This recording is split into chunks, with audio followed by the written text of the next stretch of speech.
اب غصہ کسی کو آتا ہے تو کہتا ہے یار میں کروں کیا؟ تو نبی پاک صلی اللہ تعالیٰ علیہ وسلم نے وہ طریقہ بھی ہمیں ارشاد فرمایا۔ حضور علیہ السلام نے ایک شخص کو دیکھا کہ وہ شدید غصے میں تھے، ان کی ناک پھول رہی تھی،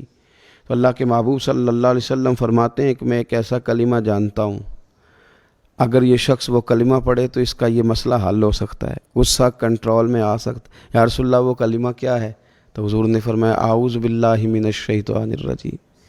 اس کو پڑھے گا تو غصہ کنٹرول میں رہے گا۔ غصہ شیطان کی طرف سے ہوتا ہے، تو جب یہ اعوذ باللہ پڑھے گا تو شیطان اس سے دور ہوگا تو غصہ بھی دور ہو جائے گا۔ پھر میرے نبی پاک صلی اللہ تعالی علیہ وسلم نے ایک دوسرا حل بھی ارشاد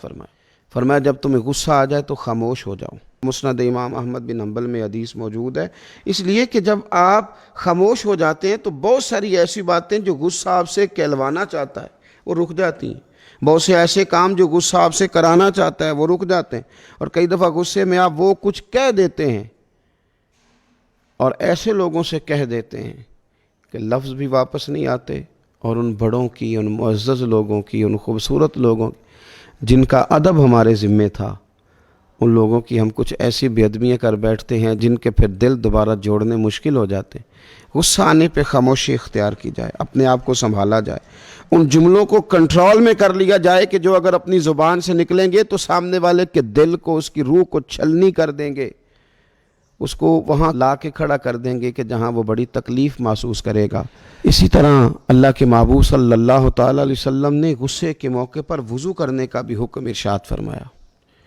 اس لیے کہ غصہ شیطان کی طرف سے ہے، وہ آگ سے بنا ہے، تو پانی جو ہوتا ہے یہ آگ کو ٹھنڈا کرتا ہے۔ بہت زیادہ شدید غصہ آئے تو آپ وضو کریں، وضو جو ہے وہ کنٹرول کرے گا آپ کے غصے کو، تو کوشش فرمائیں اپنے لب و لہجے کے اندر درگزر کے پہلو کو نمایاں کریں۔ اور